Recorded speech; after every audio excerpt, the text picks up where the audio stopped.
नमस्कार. विज्ञानयात्री Harry fielding read यांचे जीवनचरित्र आणि त्यांचे वैज्ञानिक योगदान या संदर्भात आपल्याशी संवाद साधण्याचा हा एक प्रयत्न आहे. अशा महत्त्वपूर्ण विषयासाठी कृपया चॅनलला सबस्क्राईब करा. आपली मते आणि सूचना कमेंट बॉक्समध्ये लिहा. विज्ञानयात्री हॅरी फिल्डिंग रीड हे अमेरिका देशाचे भूभौतिकशास्त्रज्ञ आणि भूकंपशास्त्रज्ञ. भूकंपशास्त्रातील लवचिक पुनर्बांधणी सिद्धांत, इलॅस्टिक रिबाउंडचा सिद्धांत आणि भूकंपातील त्रुटी या संदर्भातील संशोधन कार्यासाठी त्यांची ओळख आहे. हॅरी फिल्डिंग रीड यांचा जन्म दिनांक 18 मे 1859 रोजी अमेरिका देशातील बाल्टिमोर या शहरात झाला. स्थानिक शाळेत त्यांचे शालेय शिक्षण पूर्ण झाले. पेन्सिल्व्हेनिया मिलिटरी अकॅडमी यांच्यामार्फत हॅरी फिल्डिंग रीड यांचे पदवी शिक्षण पूर्ण झाले. सन 1877 त्यांनी जॉन्स हॉपकिन्स विद्यापीठ येथे पदव्युत्तर शिक्षण पूर्ण केले. पुढील वर्षी त्यांनी हॉपकिन्स विद्यापीठ येथे PhD या संशोधन पदवी शिक्षणासाठी प्रवेश घेतला. हेनरी रोलँड भौतिकशास्त्रज्ञ आणि जे सिल्व्हेस्टर गणितज्ञ यांनी हॅरी फिल्डिंग रीड यांना मार्गदर्शन केले. फेब्रुवारी 1885 त्यांना प्लॅटिनमचा स्पेक्ट्रावरील प्रबंधासह संशोधन पदवी PhD बहाल करण्यात आली. सन 1884 त्यांनी बर्लिन येथील हर्मन व्हॉन हेल्महोल्ट्झ यांच्या प्रयोगशाळेत काम केले. सन 1884 ते सन 1886 या कालावधीत हॅरी फिल्डिंग रीड यांनी संपूर्ण युरोपमध्ये अभ्यास आणि प्रवास करण्यात वेळ घालवला. सन 1884 त्यांनी बर्लिन येथील हर्मन व्हॉन हेल्महोल्ट्झ यांच्या प्रयोगशाळेत काम केले. त्यांची जे थॉम्सन यांच्यासोबत ओळख झाली आणि मैत्री पण झाली. सन 1886 त्यांनी क्लिव्हलँड ओहायो येथील केस स्कूल ऑफ अप्लाइड सायन्स येथील नियुक्ती स्वीकारली. जॉन्स हॉपकिन्स येथे सहयोगी म्हणून नियुक्त होण्यापूर्वी त्यांनी 8 वर्षे येथे भौतिकशास्त्र आणि गणित हे विषय शिकवले. क्लिव्हलँड येथील वास्तवात हॅरी फिल्ड रीडिंग यांनी ग्लेशियोलॉजी या विषयाचा अभ्यास करण्यास सुरुवात केली. स्वित्झर्लंडच्या सहलीदरम्यान हिमनद्याबद्दलची त्यांची आवड निर्माण झाली. त्यांनी हिमनद्यांच्या गतिशीलतेचा गंभीर अभ्यास करण्याचे ठरवले आणि त्याप्रमाणे त्यांनी तसे ते अंगीकृत केले. सन 1890 त्यांनी आग्नेय अलास्का हिमनद्याचे उपसागर ग्लेशियर बे येथे उन्हाळ्याच्या प्रवासाचे आयोजन केले. त्याच्यासोबत क्लिव्हलँड भागातील अनेक तरुण होते. त्यापैकी बहुतेक विद्यार्थी होते. अलास्का सहलीमुळे त्यांचे नॅशनल जिओग्राफिक मॅगझिन खंड 4 हे पहिले व्यावसायिक प्रकाशन झाले. सन 1892 त्यांनी एक छोटी तुकडीसह दुसरी अलास्का हिमनदी मोहीम पूर्ण केली. त्या काळातील अलास्कातील परिस्थितीला पायोनियर असे म्हटले जाऊ शकते. त्या ठिकाणी पर्यटकांना बर्फावर झोपडीत राहण्याशिवाय दुसरा पर्याय नव्हता. अमेरिकेच्या नौदलाकडून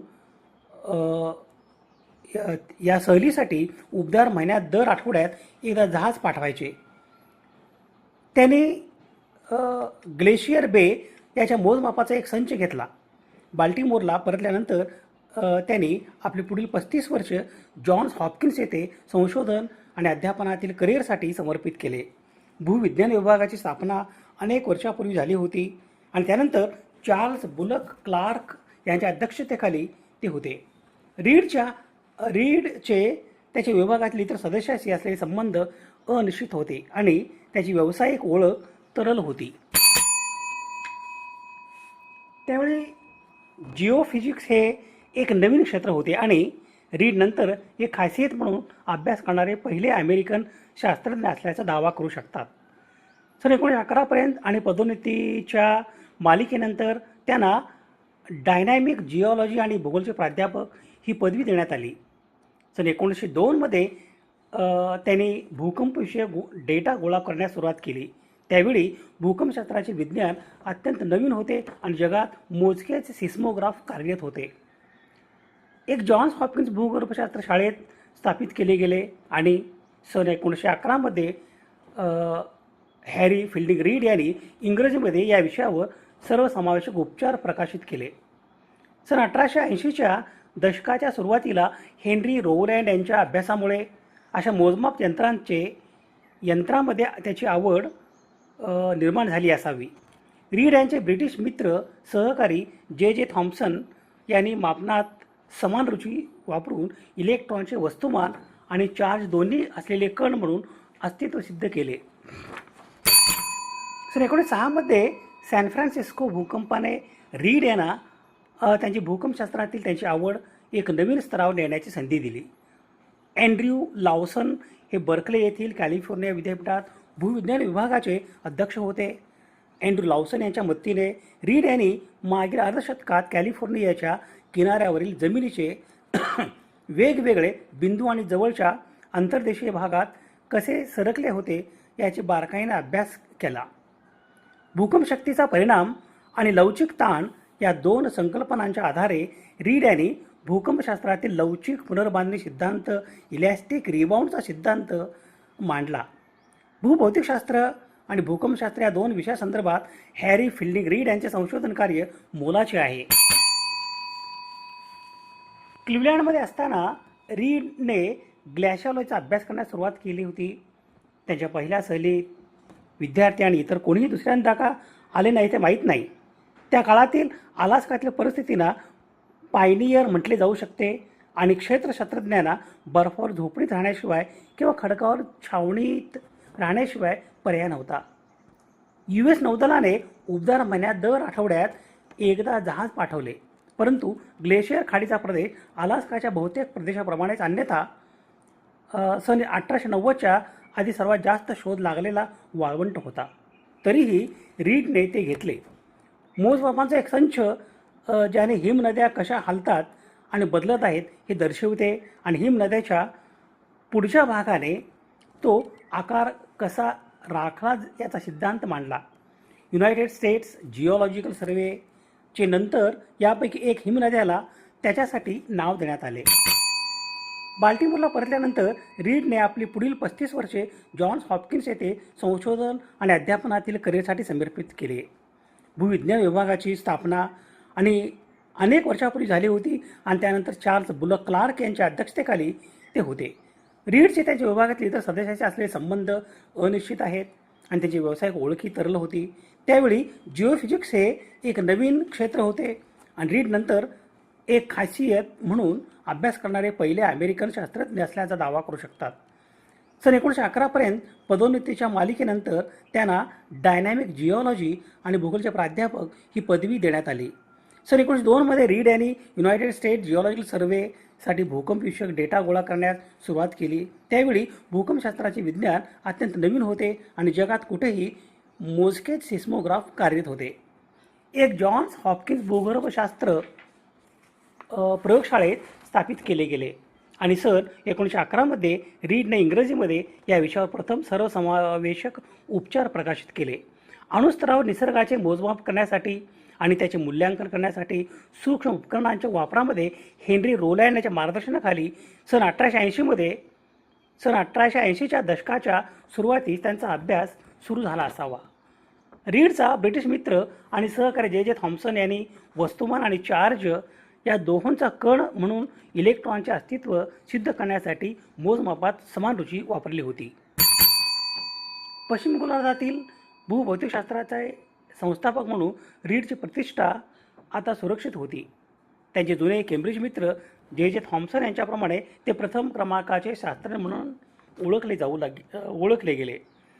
भूगर्भशास्त्रासाठी नोबेल पारितोषिक मिळाले नव्हते, परंतु रीड सन 1910मध्ये अमेरिकन फिलॉसॉफिकल सोसायटी, सन 1912मध्ये नॅशनल अकॅडमी ऑफ सायन्सेसमध्ये निवडून आले आणि सन 1924 ते सन 1926 या कालावधीत अमेरिकन जिओलॉजिकल युनियनचे अध्यक्ष म्हणून काम केले. त्यांनी हिमनदी आणि भूकंपशास्त्राशी संबंधित विविध युरोपियन समाजाशी पत्रव्यवहार केला आणि डिसेंबर 1926मध्ये ते आणि त्यांची पत्नी भूकंप अभ्यासावरील आंतरराष्ट्रीय परिषदेचे निमंत्रित पाहुणे म्हणून जपानला गेले. रीडचा मुलगा फ्रान्सिस फिल्डिंगने सन 1930मध्ये मेरीलँड विद्यापीठातून MD पदवी मिळवली, परंतु त्याच्या US आर्मी कारकिर्दीशिवाय इतर औषधांचा सराव केला नाही. त्यांची मुलगी डोरिस फिल्डिंगने अखेरीस वॉल स्ट्रीटवर आणि वॉशिंग्टन DC मध्ये US सरकारच्या बॉन्ड मार्केटमध्ये बॉन्ड ट्रेडर म्हणून काम करण्यासाठी संगीत आणि कलेचा पाठपुरावा सोडला. ती लोकप्रिय क्लासिसिस्ट एडिथ हॅमिल्टनची जीवनसाथी होती आणि त्यांनी एकत्रितपणे मोठ्या रीड्सला वाढवले.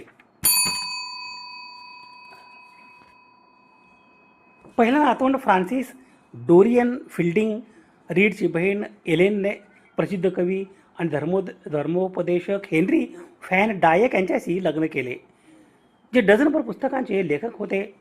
त्यांनी प्रिन्स्टन येथे इंग्रजी शिकवले आणि पहिल्या महायुद्धात नेदरलँडचे US मंत्री म्हणून काम केले. त्यांचा धाकटा भाऊ अँड्र्यू मेलफियल कौटुंबिक वस्तूंच्या व्यवसायात राहिला काही काळासाठी, परंतु नंतर फ्रान्सच्या दक्षिणेला दुसरे घर आणि कुटुंब स्थापन केले. रीड यांना भूगर्भशास्त्रज्ञांनी त्यांच्या शिस्तीचे संस्थापक जनक म्हणून ओळखले जाते. दरवर्षी सिस्मॉलॉजिकल सोसायटी ऑफ अमेरिका एका सहकारी शास्त्रज्ञाला भूकंपशास्त्रातील त्या वर्षातील उत्कृष्ट कार्यासाठी योगदान दिल्याबद्दल ओळखते. त्यांच्या पुरस्कारांचे नाव अजूनही हॅरी फिल्डिंग रीड मेडल असेच आहे. हॅरी फिल्डिंग रीड हे अमेरिकन भूवैज्ञानिक होते, जे प्रामुख्याने त्यांच्या प्रत्यास्थ पुनश्चलन सिद्धांतासाठी ओळखले जातात. हा सिद्धांत भूकंपाची निर्मिती कशी होते हे शास्त्रीयदृष्ट्या स्पष्ट करणारा पहिला महत्त्वाचा सिद्धांत मानला जातो. सन 1906 मध्ये सॅन फ्रान्सिस्कोच्या विनाशकारी भूकंपानंतर रीड यांनी सॅन अँड्रियास फॉलच्या विस्थापनाचा अभ्यास केला. त्याने असा निष्कर्ष काढला की जेव्हा खडकामध्ये ताण साचतो तेव्हा ते लवचिकपणे वागतात. जेव्हा हा ताण खडकांच्या सहनशक्तीच्या पलीकडे जातो तेव्हा ते अचानक तुटतात आणि साठलेली ऊर्जा भूकंपाच्या लाटांच्या स्वरूपात बाहेर पडते. त्यांचा जन्म दिनांक 18 मे 1859 रोजी झाला होता. त्यांनी जॉन्स हॉपकिन्स विद्यापीठात भौतिकशास्त्राचे प्राध्यापक म्हणून काम केले आणि त्यांचे संशोधन प्रामुख्याने भूविज्ञानावर केंद्रित होते. भूकंपाव्यतिरिक्त त्यांनी हिमनद्यांच्या हालचालीचाही सखोल अभ्यास केला होता. आधुनिक भूकंप विज्ञानाचा पाया रचणाऱ्या शास्त्रज्ञांमध्ये हॅरी फिल्डिंग रीड यांचे नाव आदराने घेतले जाते. दिनांक 18 जून 1944 रोजी हॅरी फिल्डिंग रीड यांचे निधन झाले.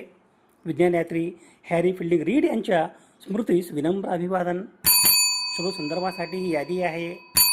समाजहिताच्या एखाद्या वैज्ञानिक विषयासंदर्भात प्रबोधन करणे, जागतिक समस्यांचे निराकरण करण्यासाठी सामाजिक इच्छा आणि संसाधने एकत्रित करणे आणि मानवतेच्या यशाचा उत्सव बळकट करणे यासाठी सुवर्ण संधी म्हणजे सामाजिक आणि वैज्ञानिक सण आणि उत्सव. अशा महत्त्वपूर्ण विषयासाठी कृपया चॅनलला सबस्क्राईब करा. आपली मते आणि सूचना कमेंट बॉक्समध्ये लिहा. विज्ञाननिष्ठा ही जीवननिष्ठा. धन्यवाद.